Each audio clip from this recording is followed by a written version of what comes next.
Welcome to Bunch Formation, your newest favorite college football show. I am Chris Vannini, and here I am in the place where I come let go in Miami, the base in the Sunset Low. Chris, you get to actually go to Miami. I am Yeah. David Ubben, and I won't be in Miami, but I would like to go swimming in D'Angelo's pond. Yes, I'm actually not in Miami at the moment, but by the time you're listening to this, I probably will be. So I had to go with the opening from Will Smith's Welcome to Miami, which is still a banger, honestly. Like, go back and listen. That might have been like the 5th CD I ever bought, Big Willie style. It's a great album. Great album. Yeah. D'Angelo's Pond, by the way, for those unaware, as of Wednesday, the city of Bloomington is going to name a body of standing water after D'Angelo Ponds. Yeah, that's tough. That's tough. We love it. We couldn't do a bigger, maybe like a river. I suppose it has to be. It's got to be a pond. I know, but also I think if we're the trust tree, I think we could all agree that ponds are kind of the worst body of water. If we're ranking bodies of water, pond is only above, at best, creek. But anyway. It has to be a pond. Anyway, welcome to the National Championship preview episode. This is the only one we're doing before the game because I will be busy in Miami. And we're going to go deep into the game. We're going to talk about what it means. We're going to record the National Championship reaction Tuesday morning because I will be too busy Monday night. David doesn't know how to go live technologically on his own. I mostly do, Chris, but I don't want to listen. We got to keep your baked thoughts for the afternoon. We don't want to. It's a big stage. It's a big game, Chris. We don't want to, trade a lesser version of bunch formation. We got to keep it pure on the game's biggest stage. I'm just going to make sure Monday night that when I'm talking to the losing head coach, that I tell them to keep their head up. They had a great game and they should be proud of it and see what Mario Cristobal. You had a great season. I'm excited to talk about this game, man. If you haven't, check out the show notes, although we probably won't have many timestamps in this episode because we're just going to be talking about one thing, the game. We're not going to talk about Portal. We're not going to talk about rule changes and all this stuff. We'll get to that next week. Yeah, I was at the coaching convention this week, and there's a lot of scuttlebutt, but we'll save it for a future episode, Chris. Yeah. So we will be doing that next week. We're just going to talk about the championship game now. But please send your feedback and emails to bunchformationpod@gmail.com. Bunch Formation, everything on social media. And please leave us a 5-star review. We haven't actually gotten a new one in the last week, so none to read there, but we love to shout everybody out on the show. But before we get to the game, David, we are now well into 2026, and that means people have made their New Year's resolutions. Mine, one of them is to, last year, my resolution was to get outside more, and I thought I did that a lot more. A lot of people want to exercise more, get more involved in their communities. And if you're a trainer, a coach, or someone who organizes a running club or something, you need to use Poney. Poney, that's Poney, a new social scheduling app that makes getting your groups together so much easier. They're the newest and only in-show sponsor of Bunch Formation, and we are a big fan of what they do. For the record, Chris, my only New Year's resolution every year is just to get after it in the following year. But my sister has started using Poney to help put family gatherings together. There's a lot of Ubbens roaming around, but there's 10 million organizers currently in the United States alone, and no other app combines advanced scheduling tools with payment collection like Poney does. If you're an organizer, you got to juggle texts, Venmos, calendar apps, spreadsheets, all that stuff. Poney puts it all together in one easy app. And in January, Poney is releasing its Pro Group Organizer feature, allowing you to collect payments from clients before they book. They're also releasing a private beta version soon where you can sign up. So, obviously everybody's dealt with last-minute cancellations. It's frustrating. Nobody likes it, and it adds up. That can mean, for some organizers, 20 to 30% of lost revenue. That's money going out the door. Poney has automated wait lists, so if someone drops out, it'll automatically add the next person available and shoot them a message to confirm. Like you mentioned at the top, Chris, trainers, they can spend 10 hours a week on administrative work instead of teaching and doing the things that they actually want to do. Poney eliminates last-minute scrambling and automatically keeps an event at capacity.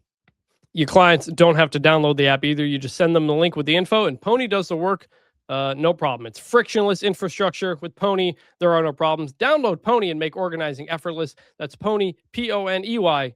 Real plans with real friends and real clients. Made easy. Download Poney in the App Store or go to letspony.com today. And now it's time to get into the National Championship game preview. This is for all the Tostitos. And we are welcomed by our colleague, our friend, the King of Miami, Manny Navarro. Manny, how's it going, man? It's going great. I love the fact that you called me the King of Miami. I mean, there's so many kings of Miami. It's originally Pitbull. I think Ubben could probably make a good run for the king there. There we go.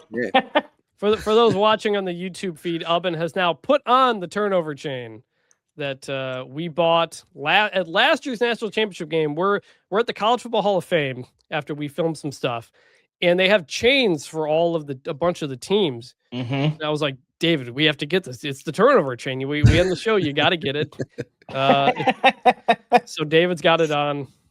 I pulled it out at the end of the show as a special, and our producer lost his mind. It was very fun. Manny, can we start this Miami conversation? Well, hold on. Okay. Let me open it up here. All right. Okay. Miami versus Indiana, 7:30 Eastern on Monday night in Miami. Mm-hmm. It's on ESPN, ESPN2, ESPNU, ESPN Unlimited. Every single ESPN channel will have this game any way you want to watch it. The over-under, 47.5. Indiana, an 8.5 point favorite. The look-ahead line started at like 5.5. I think it opened at like 7 or 7.5, up to 8.5. We will get into the game specifics, but we want to kind of go big picture first. David, what do you want to start with? One, Manny, I need a turnover chain update. Our guy Mario Cristobal, controversially to some, I guess just me, killed the turnover chain so that we still haven't had that come back, and the program is floundering lower than it's ever been. And also, Manny, why is he so offended at the concept of the U being back? Mario has worked very, very hard to eliminate that sentence from everyone's vocabulary. He does not want anybody declaring the U is back, because to him, this is a new U, right? This is a different era of Hurricanes football. He believes there will never be another era, as much as he probably wants to have one like they did in the 80s and when they won, 4 national championships between 83 and 91. As much as he'd love to build Miami into that, he knows that it's a lot harder to do that in today's era. And I think he's just trying to put distance between expectations. Like, expectations have doomed Miami for 20 plus years. Everybody's just looked at recruiting rankings and said, it's Miami. Of course, they've got all these great players. They're supposed to win.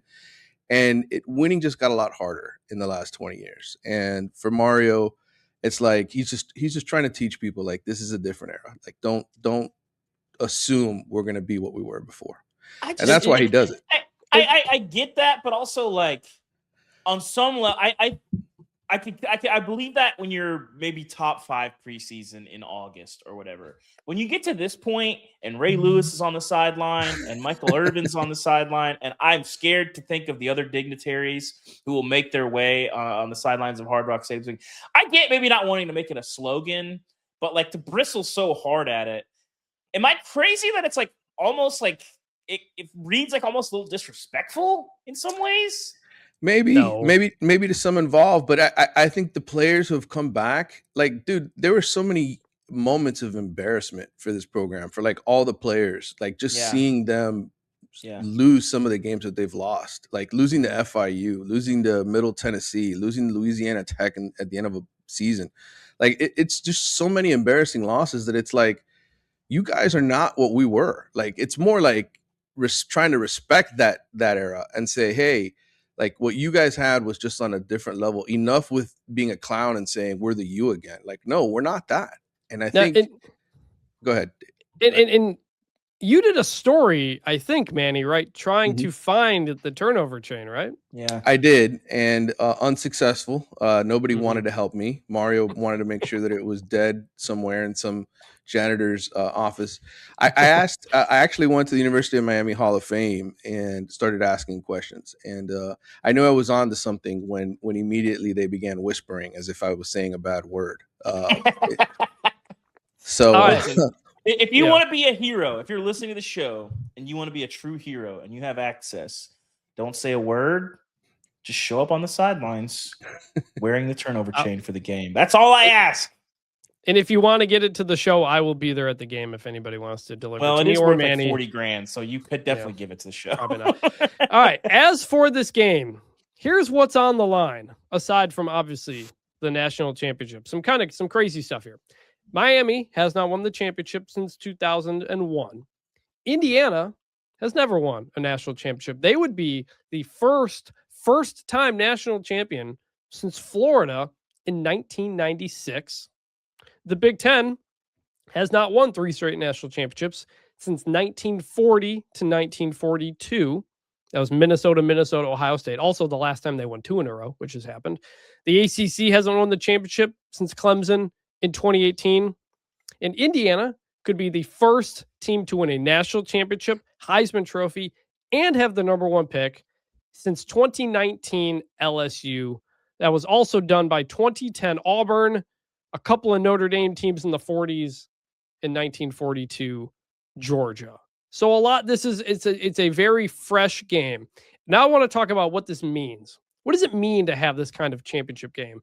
I talked to an agent yesterday who has clients in college in the NFL, and he told me he had gotten bored with college football up until the last couple of years. To have Texas Tech rise up, Indiana go on its run, Miami get back to here. Like, I am so excited for this game. Everything feels fresh. Everything feels new. What does it mean to you guys to have something like this as a championship game? Well, Go ahead, Manny. for me, I just look at, where college football was for a long time with the same teams playing for the championship every year, and I got bored. So I understand why there were a lot of people across the country that just felt this is the SEC show every single year, right? Like, somebody from the SEC is going to win, and the ACC and the Big Ten and everybody else really don't have a shot at this. And so it just allowed everybody else to enter the party, right? To really feel like they could compete for something. It's made it wide open. And obviously, for a team like Miami, who got in last as the 10th seed and the last invite in, it brings everybody a sense of like, all you got to do is get into the party. You have a chance. Like, you can win a road game. You can get on a roll. And it just makes it much more exciting for everybody to feel like they really have a chance. I think so. I'm a casual NBA fan. I do watch the playoffs mostly. Don't really watch a lot of regular season. I just don't enjoy the product. They're too good. That's another discussion for another time. But in that Cavs Warriors era, it did feel like everything leading into the finals was kind of pointless. And as somebody who loves college football, I didn't feel that way. I watched all the things that led to a lot of the Clemson, Alabama rematches and Ohio State and all that stuff. And those were interesting seasons. But I imagine for a lot of casual fans who view college football the way that I view the NBA, it probably did feel boring. And it did undercut the value of the regular season and championship weekend and all that stuff. And so there's so many problems off the field in the sport. Again, another show. But I think the on-field product is as compelling as we've seen. We've seen so many games be relevant and so much hope. And it's not just hope, but it's like Indiana, for as much as they have probably skewed expectations in a lot of ways in the sport, it does make it feel like if they can do it, why can't we? And there's an unhealthy way of seeing that. Yeah. But I think there's a healthy way of seeing that injects a lot of life into the sport. And I think there's a lot of people in the sport that feel that way. And I think it's been great for the sport to see Indiana rise and do something that felt unthinkable. And sorry, Mario, it's great to have the U back.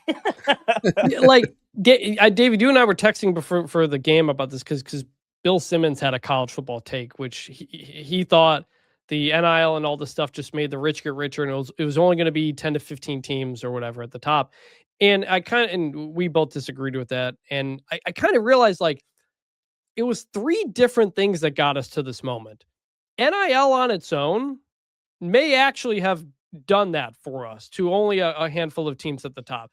But NIL and unlimited transfers, which were 2 separate things that happened, that created more movement and guys able to go spread out across other schools. And then at the same time, separately again, the playoff going to 12 teams. Those are three different things that happened that together, I think ultimately gave us the college football we have right now. And that's a lot of fun. And we did a story as a group on Monday or Tuesday, our favorite college football games of the year.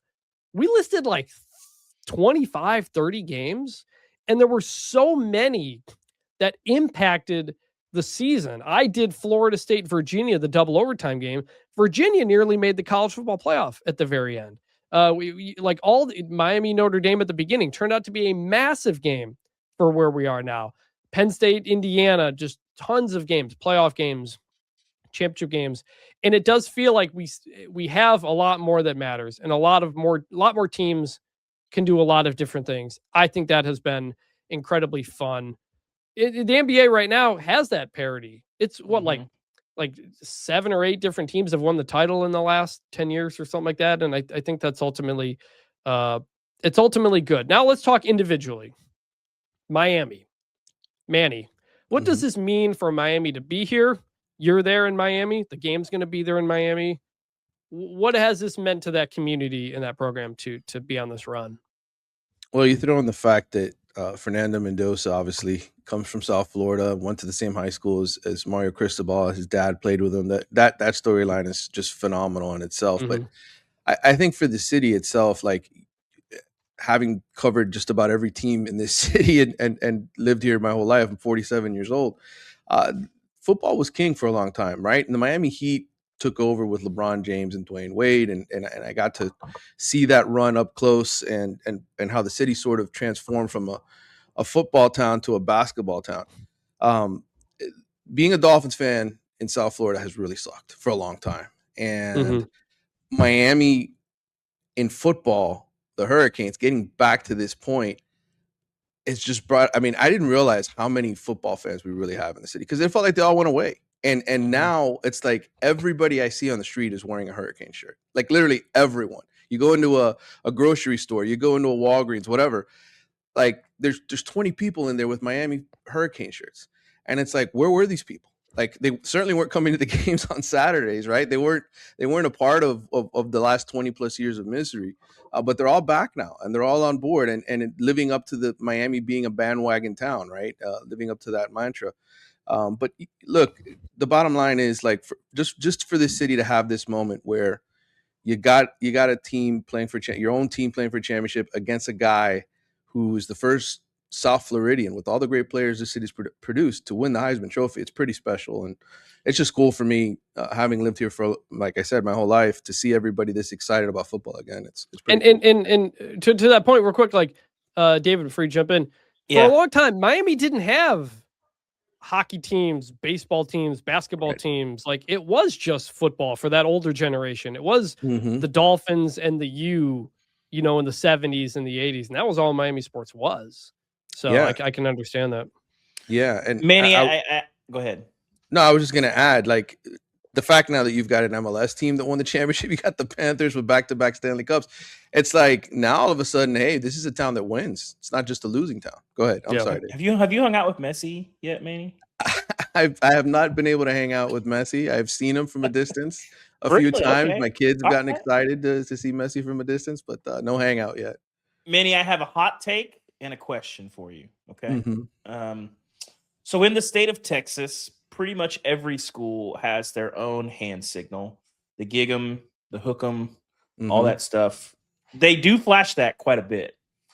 My hot take is that the U is actually a better hand signal than all of those. How often are people flashing the U in public now that the U is back? Sorry, Mario, again. A lot, believe it or not. I forgot where I was. I think it was at one of my daughter's soccer games last month. Everybody knows I cover Miami, so immediately as I'm walking on the field, I've got like 20 people just doing this to me the whole way I'm walking towards the field. Like I'm just like, yeah, I know they're winning again. You're excited, I get it.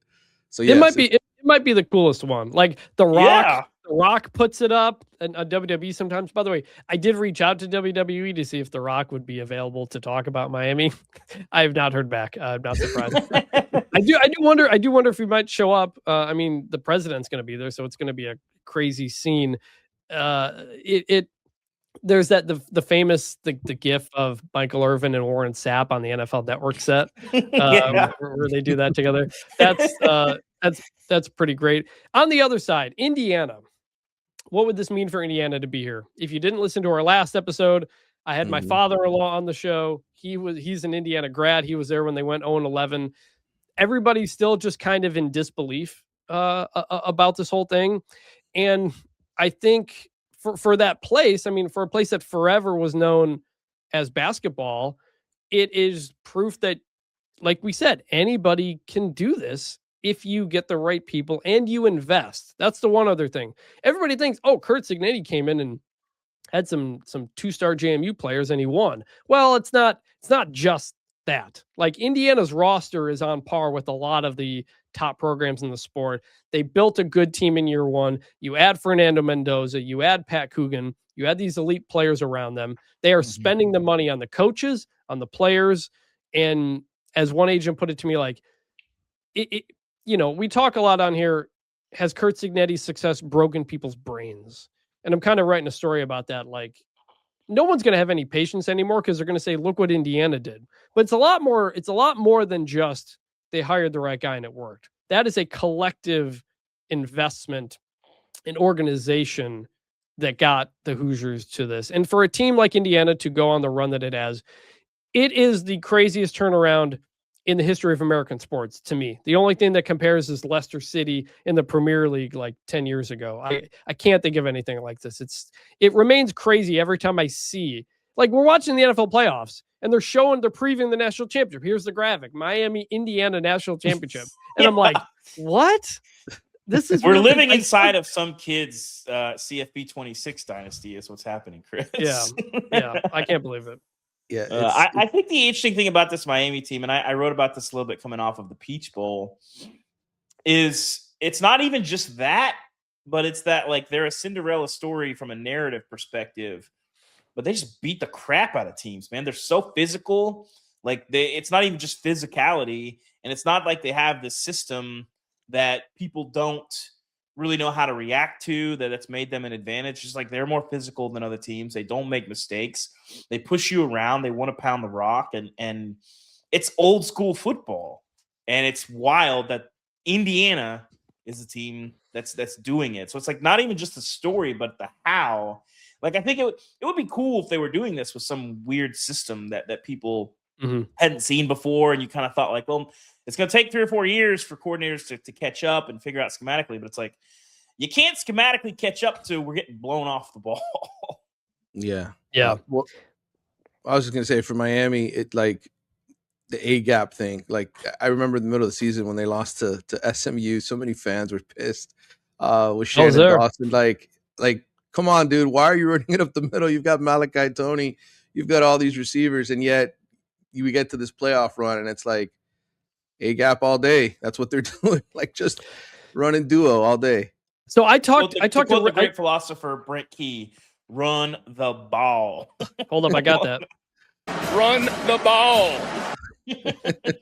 I went down to SMU the day before that SMU Miami game to talk to Rhett Lashlee about a couple of things, partly like him in the coaching carousel or whatever, but also kind of the Miami game. Just if something happens, I'm ready for it.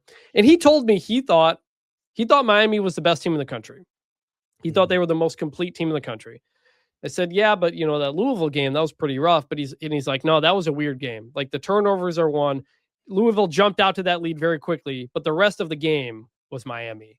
And it was just a couple of weird things that didn't go Miami's way in that game. He thought Miami was awesome. I was like, all right. And then SMU wins that game. They come back and win that game. And I'm like, man. And I wrote, like, Miami lost the game the way they always do, just undisciplined and bad mistakes and turnovers. And then everything's changed since then. It really has been remarkable to see that team focus. As for the state of the teams, as of recording, we don't have the availability reports, but Curt Cignetti said Monday, everybody who played in the Peach Bowl will be available. They came out pretty good. Miami's had some injuries. They're also dealing with the flu. Mhm. Manny, what is the latest on kind of the state of the team? Well, you had about 20 guys, I think, who had the flu heading into the Fiesta Bowl.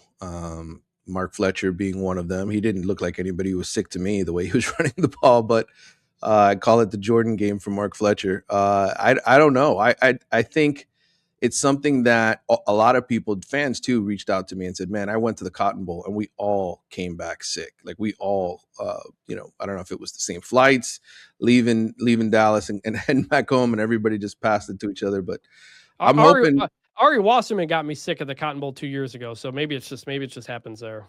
maybe it does. But whatever the case is, I'm hearing that a lot of them are getting over it.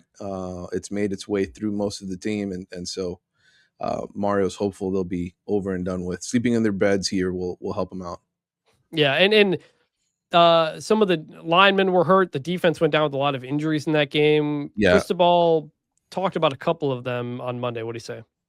Yeah, Ahmad Moten was he's been their starting D tackle, 99, right in the middle, huge for their run defense. Went out, I think, on the second play of the game. Everybody saw that because it was third down for Ole Miss, and you're like, wow, okay, Miami's already lost somebody. He came back and he played, I think, 18 snaps. So he fought through it. Mario said he was in practice Monday and involved. I think the bigger losses are in the secondary for Miami. OJ Frederic didn't return after halftime. You had, Xavier Lucas knocked out for targeting. He's going to miss the first half of this game. Those are your two starting corners. And then, Damari Brown has been banged up. He's been trying to come back. He's another important piece to the secondary. So Miami ended up running with a freshman for the second half of that game. And you saw how Ole Miss was able to start throwing the ball down the field. So in this game against these Indiana receivers, it's going to be imperative that Miami gets these guys back. I think having 10 days off and not having to travel is going to help. And God knows all of these dudes want to play in the championship. Like they don't want to be sitting out. So there'll be some guys getting needles and doing whatever needs to happen to get on the field. Yeah. As for the game itself, Ubben on the field, as we kind of get into this now, what's like the first thing you're looking for? So, heading into the semifinals, I wrote about the 4 possible matchups. I had this as number 2. And the thing that I was most interested in watching was these have been 2 of the best teams in the country on the line of scrimmage all season long. Yep. And it is going to be an absolute fist fight up front on both sides of the ball. And Chris, you obviously you talk a lot about red zone finishing drives and turnovers, but more than even most games, I think if you just shrink the screen to those 8, 9, 10 guys in the box and see who is winning that territory, I think that'll tell you a lot about how the game is playing outside of the box. And so I'm going to be watching that a lot. I mean, how is this game played on the trenches? Because these are 2 teams that is what they do best, and that is why they are so good. And I don't know how that's going to go. I think my money is on Indiana to win that matchup up front, but certainly Miami has better athletes, more talent.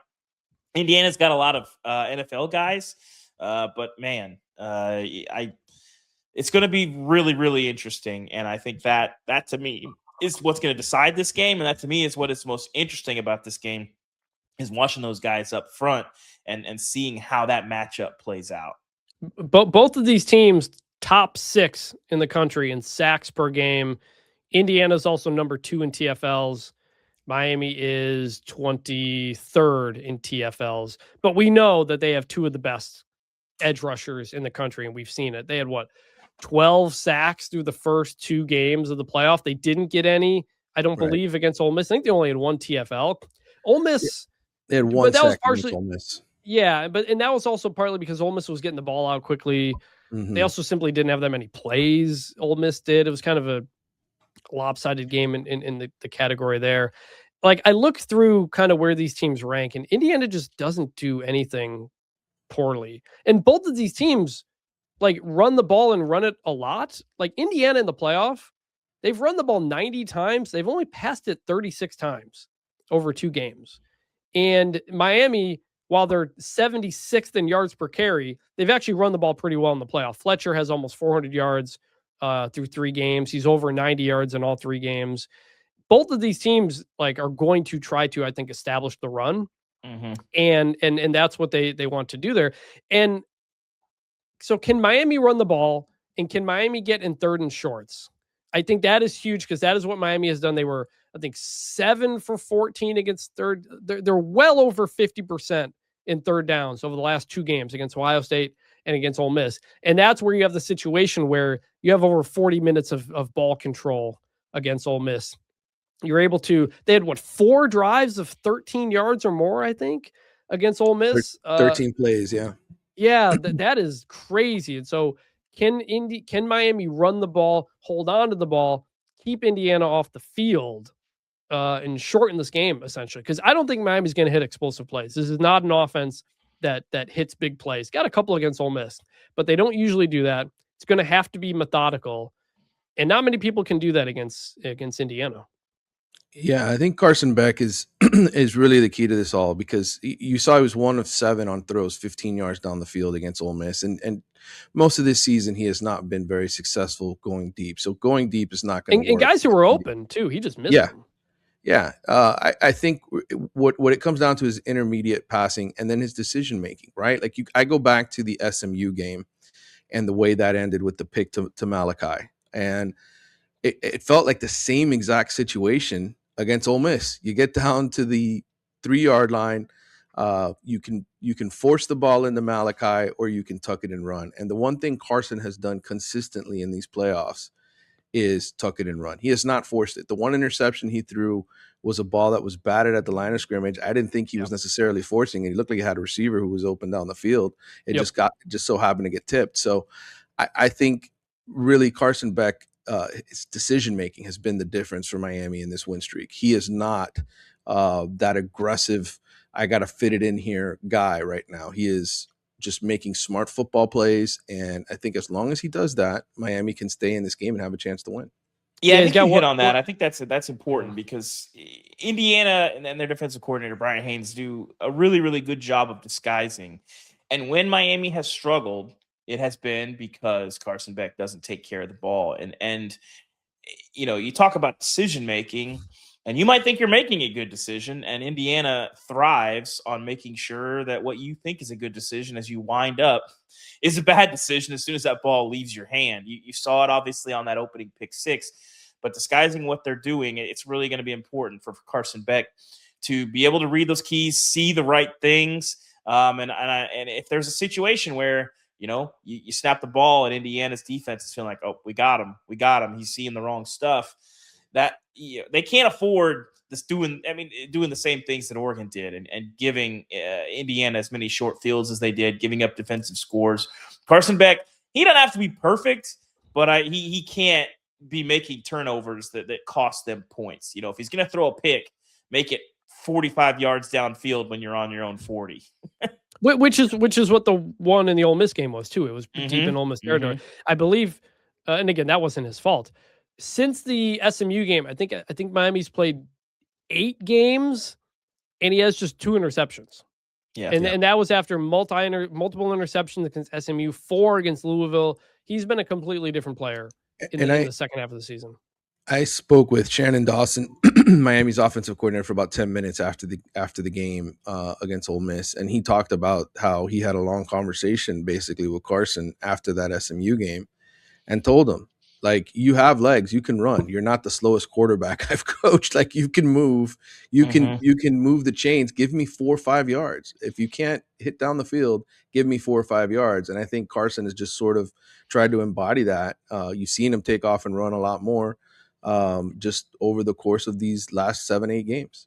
And he runs, sometimes it's like running on a 3rd and medium, and it sets up a 4th and short. Right. They go to. They happened multiple times, I think, against Ohio State, to the point where they had to have Arvell Reese spy on him at one point in the second half in that game. I think that's going to be huge as well. I think on the Indiana side, are they going to continue to make tough catches? Because this is maybe the best team in the country at catching the ball. Like, as simple as that is to say, the back shoulder throws, that's the catches that Surratt was making, even when there's a hand in there, making those a couple of touchdown catches where it throws a bit high, but the guy comes down with it. And like you said, with Miami having some guys missing in that secondary, these guys usually don't drop balls. Are they going to be able to continue to make those tough catches? Because Fernando Mendoza, like, we didn't really talk about it that much. Like, his total numbers for a Heisman Trophy winning quarterback are like pretty low for someone, it's not like he threw for 4,000 yards and 40 touchdowns and all this kind of stuff. It's really just incredible efficiency. I believe he has 8 touchdown passes, 5 incompletions in the playoffs so far, which is just like unreal to me. Yeah. But I think it all comes back to decision making with him. Like, he doesn't make bad choices. Yes, he's threw a pick 6 against Oregon, and he's thrown a couple. But I just think on third down, he knows exactly where to go with the ball every single time, and that's why I think he's such a phenomenal talent. Yep, and Indiana has the 3rd fewest turnovers in the country. They've lost just 1 fumble all year. Number 1 in the country in turnover margin. Miami, by the way, number 9 in takeaways, number 8 in turnover margin. Could have had more takeaways if they didn't drop so many interceptions against Ole Miss as well. That's going to be interesting. Manny, to that point, like, how do you feel about Miami's pass defense right now against in a game like this? Yeah, I think it's going to be really interesting. We mentioned the injuries earlier and the first half suspension of Xavier Lucas. I think Indiana's receivers are really the special group when you look at what they have on offense. Obviously, Mendoza is phenomenal, and he's going to be a first or second pick in this draft. But I think so many of their guys, the size, the back shoulder catches, just the ability to high point the ball and bring it down.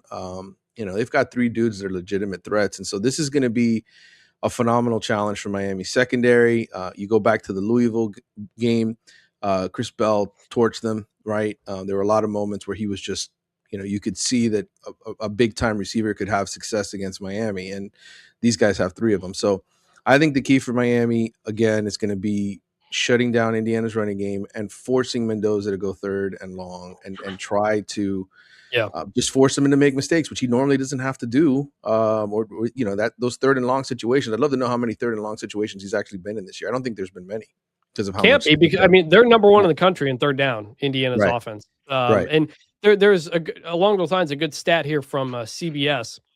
When Indiana averages 4 yards a carry, their average margin of victory is 42 points per game. Out of 10 games, they've averaged more than 4 yards. If they're under 4 yards a carry, that's happened in 5 games, their average margin of victory is 9 points.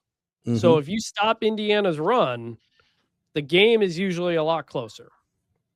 Yeah, and I think Miami. I was going to ask you, Manny. We hit on some of those dropped interceptions. Miami made so many mistakes in the Ole Miss game. Was obviously still able to win that. In talking to guys, how did you feel like they felt coming out of that and facing a team that obviously doesn't allow you to make some of those mistakes? Yeah, I think there was a lot of a feeling like, man, it shouldn't have been that close. Talking to guys post game, I think there was definitely a feeling of we let the ball literally go through our hands. I think I don't know if it was Jacoby Thomas who dropped the ball in the flat that might have been a pick 6 had he maintained it. Yep. And there's actually 2 plays that looked like it could have potentially been a pick 6 in that game. So guys definitely felt like they dropped the ball. I think there was definitely a sense of offensively short-circuiting themselves. I mean, the false start penalties on Inez Cooper pushed Miami back when they were having success running the football, turned it from 3rd and short to 3rd and long. And so, I mean, I think there's a sense here that we haven't played our best game yet. I would even venture to say, going back to the Ohio State game, like, really, it was a great first half. It wasn't necessarily a great second half against Ohio State, right? Like, they couldn't really move the ball on the Buckeyes. So I think there's just this feeling of we still have our best game in us. We haven't shown it yet. Yeah. David, what else are you looking for? I mean, I think the start will be obviously really important. Yes. Don't don't throw an interception on the first or second play of the game, which has happened 4 times. Well, I mean, we'll see if that's in the game plan for Miami. I don't think unorthodox styles on big stages. We've seen it before, But I think if you just can't get behind 10-0 to this team and be chasing them. We've seen, obviously like the Penn State game of this year. Like if you can set the tone early and then, make them feel a little bit of pressure, I think you got to do that. But these great teams, man, you just can't be playing from behind, because then you're going to be tempted to abandon your game plan, force things that you probably don't need to force, and make it worse. And I don't know that Oregon necessarily did that. A lot of their stuff was kind of just weird turnovers and the lack of luck on getting some fumbles that they did force. But it's just tougher when you're trying to play uphill against teams that don't make mistakes to let you in. I have that on one of my keys, which is basically, can Miami withstand an Indiana avalanche or a run, or if they score 14 points in a 2-minute stretch? Because we've seen Indiana take games from kind of close to not close very quickly. And Miami's going to have to withstand that. Penn State was able to withstand that. Because there were points in that Penn State game, you thought Indiana in the second half was about to turn the corner and blow it open, and they didn't. And then Penn State was able to come back. And that is going to be, I think, an important key as well. Another one I have, Indiana tackling Malachi Toney in space. Yeah. We saw them do a lot of bubble screens, a ton of bubble screens in that game against Ole Miss. I'm sure Indiana will be prepared for it. But Indiana is maybe the best tackling team in the country. I don't have the stats on missed tackles, but I have to imagine Miami is one of the lowest in the country. Manny, I imagine getting Toney in space is going to be part of the game plan, because it always is. Yeah, I think the one thing Shannon has done really well in these playoffs, especially after the Texas A&M game, when it felt like he was just force feeding Malachi, is just moving him around in motion and allowing him to not be double teamed. I think that's the biggest thing he's tried to do, and he's done a good job. Like you mentioned, the bubble screens, the tunnel screens, all of that stuff. I think he's done a really good job just getting Malachi into space to allow him to do his thing. And you're right. I thought, that opening touchdown drive from Miami against Ole Miss, when they were able to finally get in the end zone, there was a 3rd and 6 or 3rd and 7 where Malachi caught the ball about 5 yards short of the first down marker and just broke a tackle and did a Malachi thing. And it's like the balance that kid has in his body, like just to be able to withstand hits and stay upright and put the hand down and keep himself, from going down is unreal.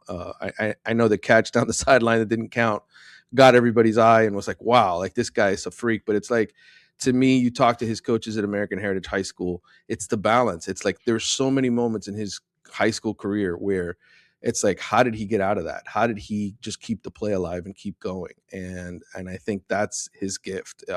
That's what makes him special and gives, Miami a chance in this game, because he's going to get the ball in his hands a lot. And it's just going to be a matter of, can he break the tackle? So I think you're absolutely right. And I think he still has like one drop on the season. I don't even know. It might be no drops, actually. Yeah, I thought it was no drops. Yeah, it's no drops. Right. That's what I was going to say. Maybe they finally blamed it on him, a drop, but I can't imagine he's dropped many balls, at least that I've seen at all. Even in warmups, like this dude, you watch him, the amount of catches, the balls that one-handed this and just sticking the hand out, and like the catch you saw on the sidelines, like he just does it all the time. A guy's 18 years old.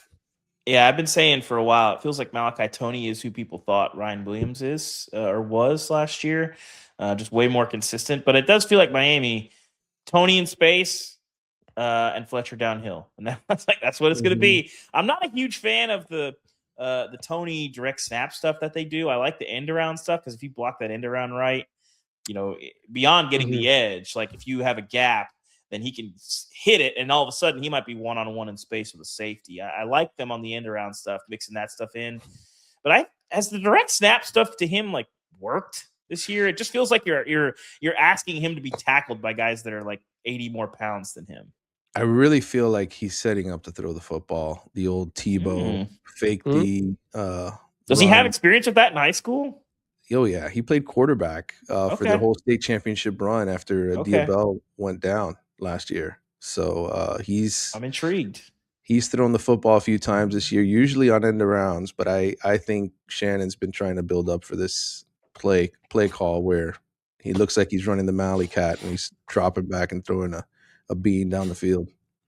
The other thing I'm curious about in this game, and it's kind of basic, but adjustments. Mm-hmm. It's classic college football for some team to open the game with a touchdown drive and everybody think, whoa, something may be totally different here. And then you realize, oh, okay, that's a scripted drive. And football is entirely about how you adjust after the last couple of drives. What happened in the Rose Bowl? Alabama said, we're going to blitz Fernando Mendoza a lot. It's the only way we can get to him. They sacked him twice. You thought, oh, maybe Alabama's got some fire here. Nah, it was never close after that. Anyway, Indiana adjusted. You have the Peach Bowl. You have the pick six on the first play. Well, that's not good, obviously. But then Oregon drives down the field methodically, running the ball, getting push on the line. And you're thinking, well, maybe Oregon will be able to block them in this game. That might be interesting.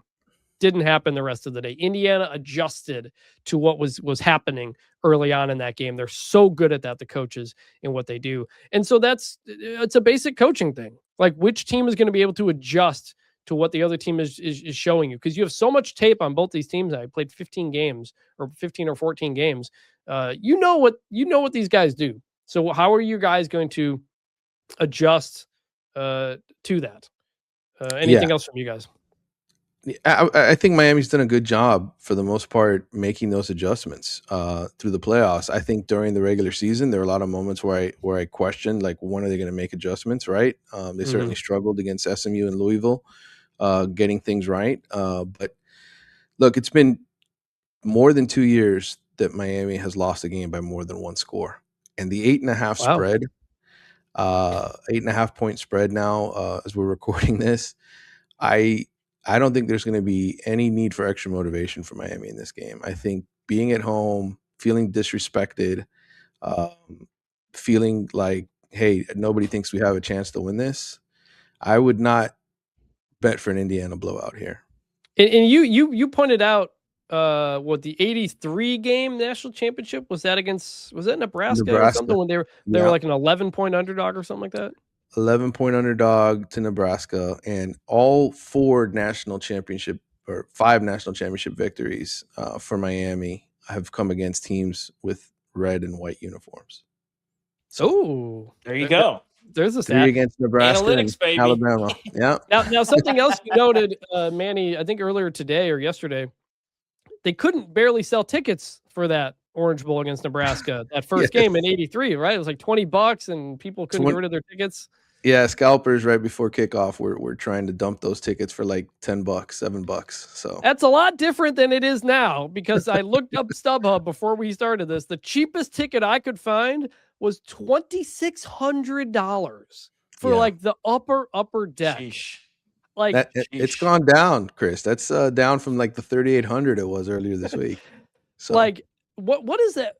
What do you think this environment is going to be like? Do we think it's going to feel like a Miami home game? Do we think Indiana's going to really show out in droves? Obviously, both schools have some allotments here, but have you gotten any sense yet what that might be?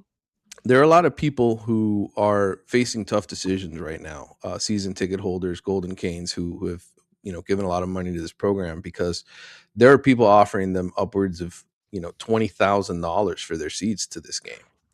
And so it's hard to blame somebody for saying, all right, we've got 4. I'm going to sell 2 of them and make 40 grand off of this and cover all of my expenses for this college football playoff run. Let's not forget, like, it's pretty pricey to fly to Texas A&M, Dallas, and Phoenix for the first 3 rounds and pay for hotel and everything else. So I think it's going to be closer to 50-50, probably even with an Indiana, more of an Indiana field, just a bigger look. This is the first time they're playing for a national championship. Miami, there's a lot of fun things you can do here. A lot of big parties going to be all over the place. There's a huge party about, I think, a mile and a half away from the stadium that is going to have a bunch of Miami fans. And so I think, I'm expecting a strong Indiana contingent at the stadium. Did I hear correctly that Hard Rock is charging people to come in to tailgate, like even without tickets? Is that true? You're not actually allowed in without tickets. You've got to show as you go through the gate that you have tickets for everybody in your party. They're not allowing people to just tailgate and party outside the stadium. So that's why you have parties a mile and a half away at other venues and other locations, watch parties, because a lot of Miami fans are just not going to be able to get in. Because I've never been to the stadium before. I've heard it's a bit remote and it's kind of Yes. blocked off like that, so that's going to be interesting. but David, you talked. It's not good. David, you talked about this because you went to the Peach Bowl. Like the Indiana turnout has been insane at all of these places. It's been kind of one of the stories of the playoff, honestly. And I think hand up, like I've learned a lot. Like the idea that Indiana has like the most living alums of any school. Like I did not know that. Like they're 800,000 or something like that. Yeah. That's a lot of people, man. And it's just like we haven't seen them be mobilized for a football team, and football is easier to travel than it is for basketball. I think that's a big part of it, and a new experience. And I don't know a lot of Indiana fans, but the ones that I do know are trying to get down there or are getting down there. And we talk about it too, coming off of the Peach Bowl.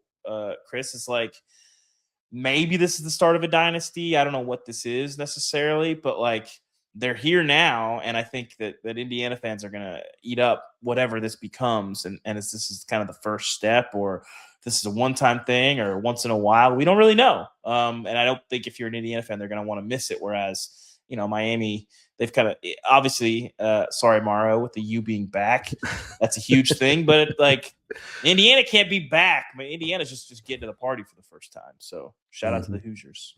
Do we think anybody's going to sell their media credential? Could that happen? I'm just somebody thinking, offered me 20,000. I might have to consider it. Yeah, I wouldn't rule it out from a media perspective. I was going to say, like, how much do you think you could get if you sold one of the credentials we get? Those things are going to be. I don't know. I mean, they have like most of the CFP games have like your headshot on it. Oh, that's true. Time they games do. Too. But Chris, I got a couple of them over there. But if you just like taped another headshot over it, like in theory, people could do it.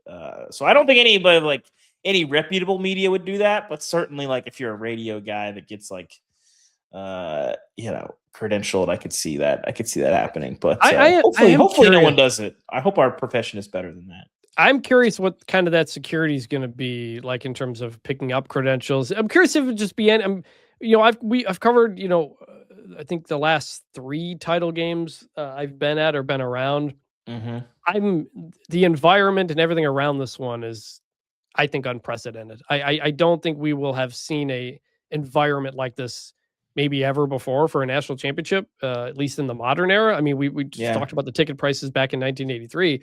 I can't wait to get down to Miami. By the time you're listening to this, I will probably be there, but getting in late Thursday, kind of want to get a real lay of the land for a couple of days. Got some fun things planned. I'll talk about it later on the pod. A lot of meeting up with people, a lot of story ideas and stuff we want to do. Manny's already there on the ground.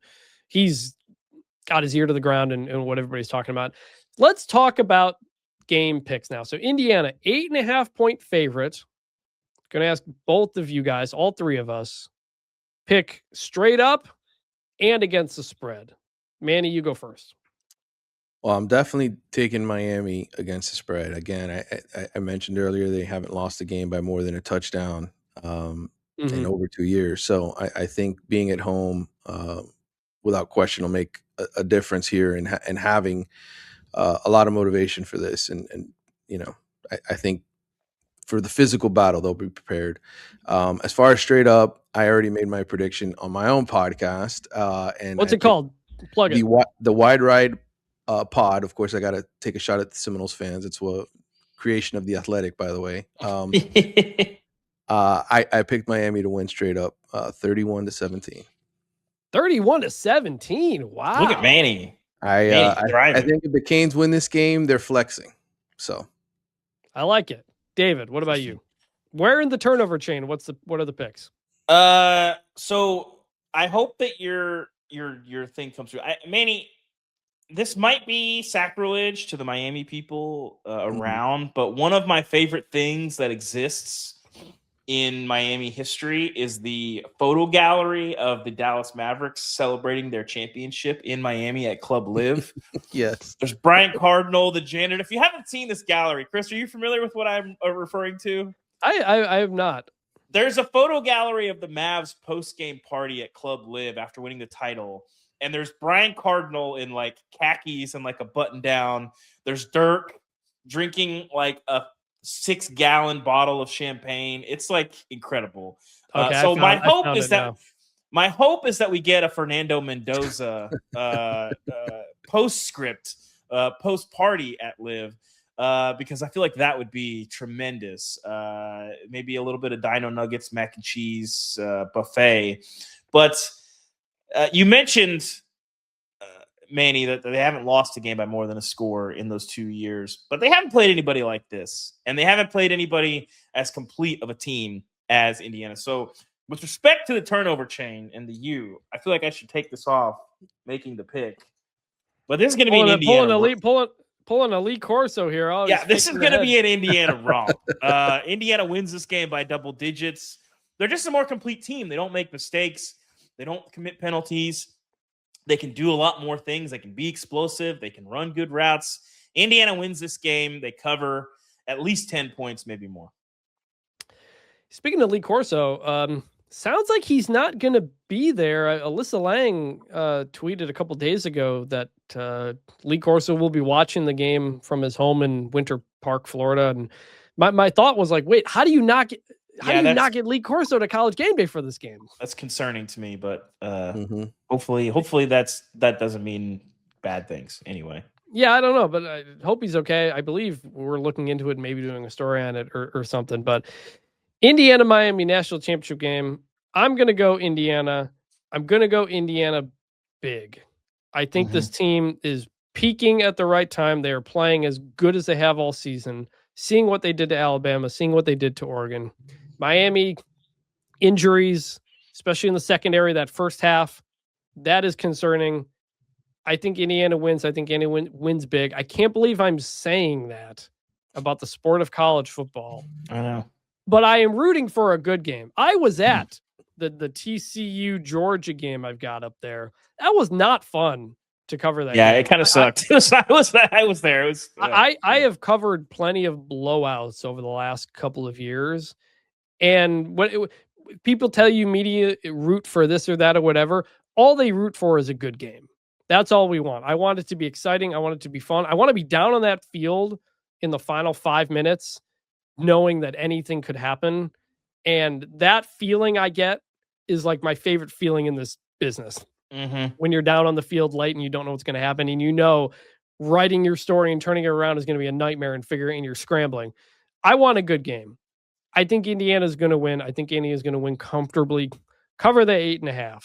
So we've got all sides picked here. Any other final thoughts? Yes. So can I offer a free story idea? Yes. The two of you that will be on the site. Sure. This is the story that I want to read from the championship game. Now, I believe Indiana wins this game. I believe that they win it convincingly. If they do not, follow Michael Irvin for 12 hours after the championship. 12 hours? Yes. 12 hours. Until you can say goodbye after lunch on Tuesday afternoon.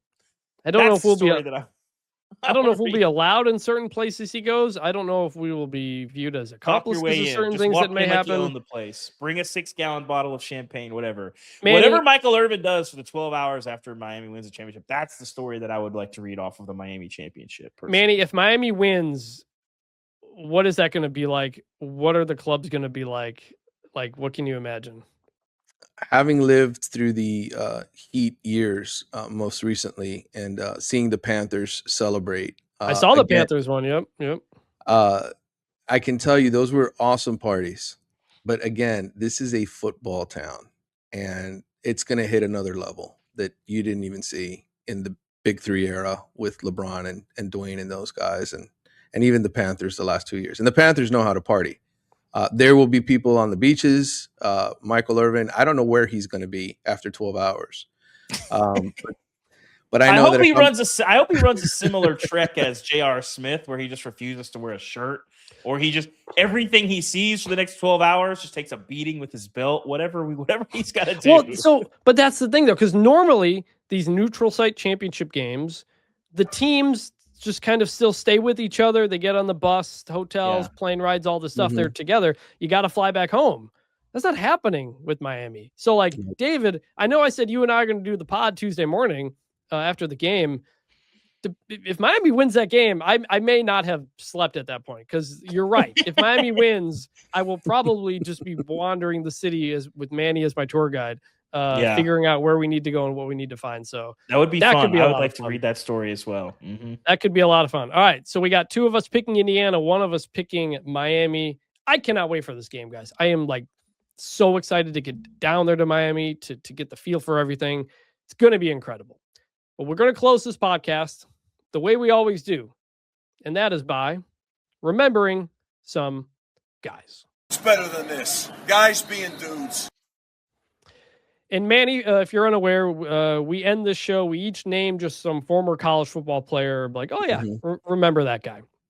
I'm going to go with a coach this time. Someone actually I just mentioned, and that is Lee Corso, the Indiana coach from 1973 to 1981. One of the better coaches in school history, as we mentioned, won't be apparently at the game. But the idea that the year that Lee Corso retires, his final season on College Game Day, everything he's done, and Indiana goes on this run is kind of incredible. He's a legend. We talked about him when he retired at the beginning of the year, but Lee Corso, not only a great Indiana coach, by the way, a great Florida State football player. Had the record for interceptions there, I believe, before Deion Sanders broke it. Yeah, Sunshine Scooter. Played with Burt Reynolds, if I recall correctly, for the Seminoles as well. So Lee Corso, my guy to remember. David, lower your camera a little bit, but what about you? Yes, I was going to go with Cody Hawkins, but it felt like I had to ride the Miami wave from this pod. And so I'm going to go with a guy who is a Miami legend and a great player. But for me, I remember him as a legend on the video game NFL Street. But Dan Morgan. That's a good one. The all-time leader in tackles. 532 tackles as a Cane. That is a wild, wild number. And he wasn't playing 8 years of college football either. No, he played 4 years. And I will say, Akeem Mesidor as well. Just looking at these record books, 24 sacks on his career.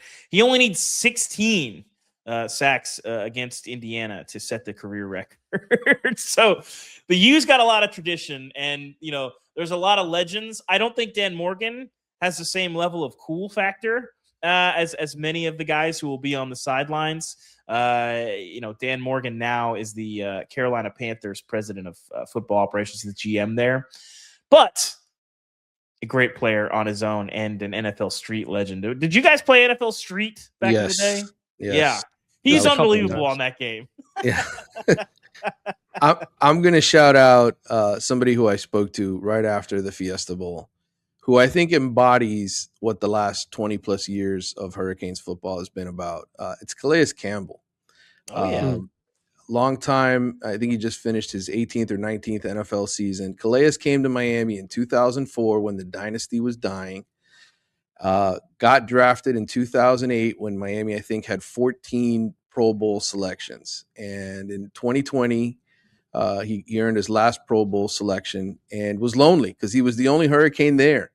And if anybody represents Miami and the fall of the last 20 years, it's Calais, because he was still making Pro Bowls, still shining on Sundays. And the Hurricanes have only had 2 players picked to the Pro Bowl since Calais' last appearance. So he was there as a proud papa in Phoenix for the game where he's played most of his career. And, just was happy for the guy because he says, now I can talk crap again in the NFL locker room over the Hurricanes. So many years of just being hated on for going to the U and hearing wisecracks and jokes. He's a guy who suffered for a long time. And so Calais, hats off to you for a great career. That's a good one. That's a good one, Manny. I like it.